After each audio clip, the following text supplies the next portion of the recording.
Ya pemirsa, masih dari pagi di mana sebuah rumah di Palangkaraya, Kalimantan Tengah ludes terbakar. Ya, kebakaran ini terjadi ketika seluruh penghuni rumah pergi berlibur di tahun baru.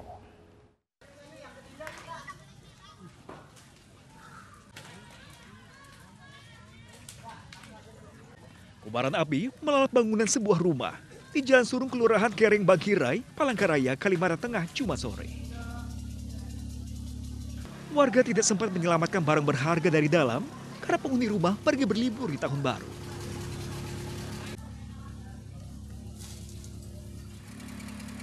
Sementara petugas pemadam yang melakukan pemadaman terkendala mesin pompa yang macet.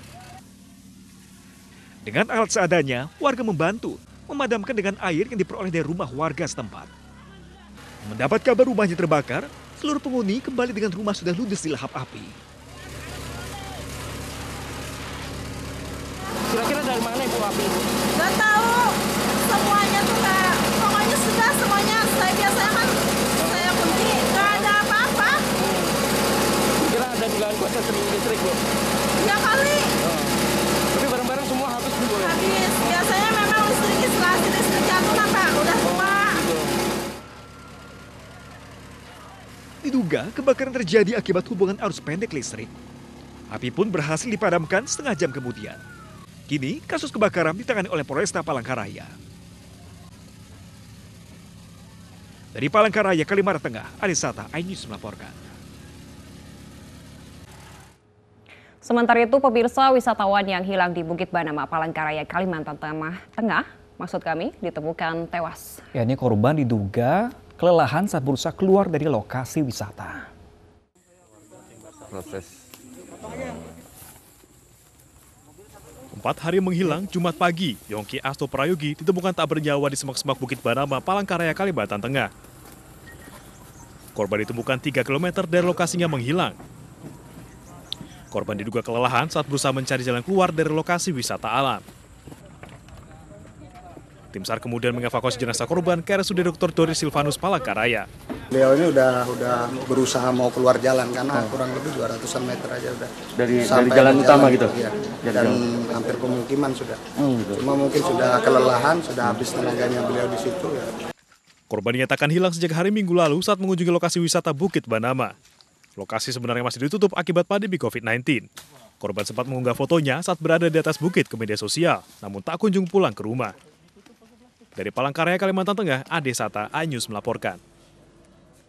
Ya pemirsa, ini masih dari lokasi wisata di mana ada perahu sampan wisata terbalik di Danau Cirata, Purwakarta, Jawa Barat. 5 penumpang pun tewas tenggelam dan 5 lainnya selamat.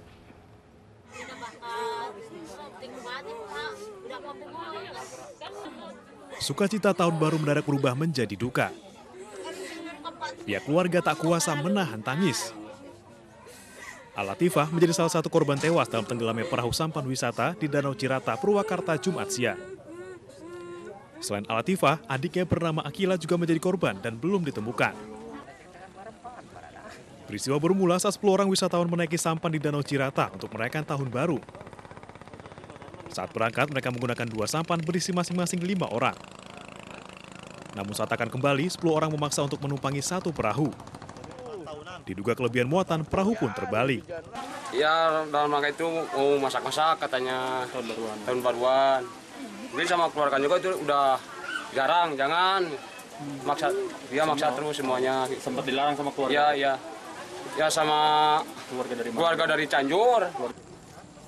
Akibat peristiwa ini, 5 orang dinyatakan hilang, salah satunya ditemukan tewas. Sementara 5 penumpang lainnya selamat. Dari Purwakarta, Jawa Barat, Irwan, iNews melaporkan. Selanjutnya kita beralih ke informasi kriminal. Seorang paman di Bau-Bau, Sulawesi Tenggara tega mencabuli 2 keponakannya yang masih di bawah umur. Ya, kedua korban pergi bersama pelaku sebelum dilaporkan hilang.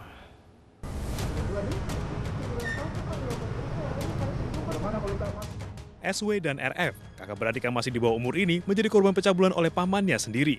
Aksi bejat pelaku terungkap usai kedua korban dilaporkan hilang oleh orang tua mereka. Ternyata, kedua korban dibawa pamannya ke sebuah hotel di kawasan Tomba, Bau-Bau, Sulawesi Tenggara. Dan sejak tahun 2018, hubungan antara pelaku dan korban ini sudah dimulai. Ya. Dan orang tua korban tidak menaruh curiga karena masih ada hubungan saudara ketika pelaku mengajak korban untuk bepergian dan sebagainya. Ya, karena diiming-imingi oleh sejumlah uang ya untuk jajan, untuk berbelanja, akhirnya korban mau mengikuti maksud dari pamannya ini. Pencabulan telah dilakukan pelaku sejak tahun 2018. Pelaku terancam hukuman 15 tahun penjara. Dari Bobo, Sulawesi Tenggara, Andi Eba, iNews melaporkan.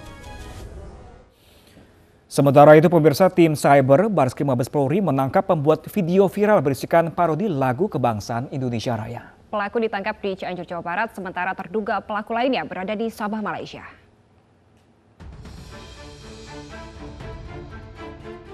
Pelaku yang membuat video viral berisikan parodi lagu kebangsaan Indonesia Raya berinisial MDF ditangkap di Cianjur, Jawa Barat. Pelaku masih berusia 16 tahun ditangkap oleh tim gabungan Polda Metro Jaya dan Polda Jawa Barat di bawah Direktorat Tindak Pidana Cyber Bareskrim Polri.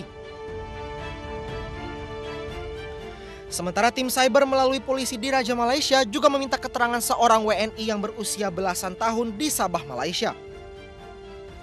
Kedua pelaku saling mengenal di dunia maya. Dalam penangkapan pelaku, sejumlah barang bukti seperti seperangkat komputer, telepon genggam, dan sebuah SIM card disita polisi.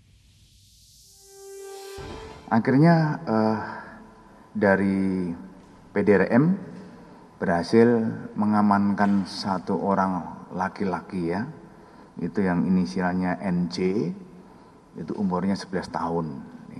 Ini warga negara Indonesia, ada di Sabah, Malaysia. Gitu. Kenapa NJ umur 11 tahun ada di sana? Karena NJ ini mengikuti orang tuanya yang bekerja sebagai TKI, ya, TKI, yaitu sebagai driver di salah satu perusahaan perkebunan di Sabah, Malaysia, di sana. Memang dari NJ keterangannya bahwa untuk yang di channel My ASEAN itu ya, di My ASEAN itu, di akun My ASEAN itu bukan dia yang membuat gitu ya. Tetapi ada temannya dia yang membuat gitu ya. Temannya dia itu ada di Indonesia ya, di Indonesia. Jadi karena ini si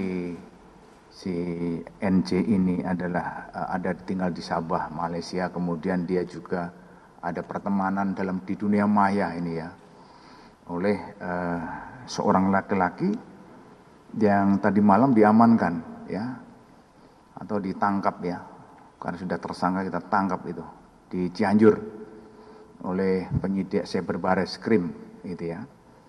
Jadi inisialnya ada MDF, ini juga umurnya 16 tahun.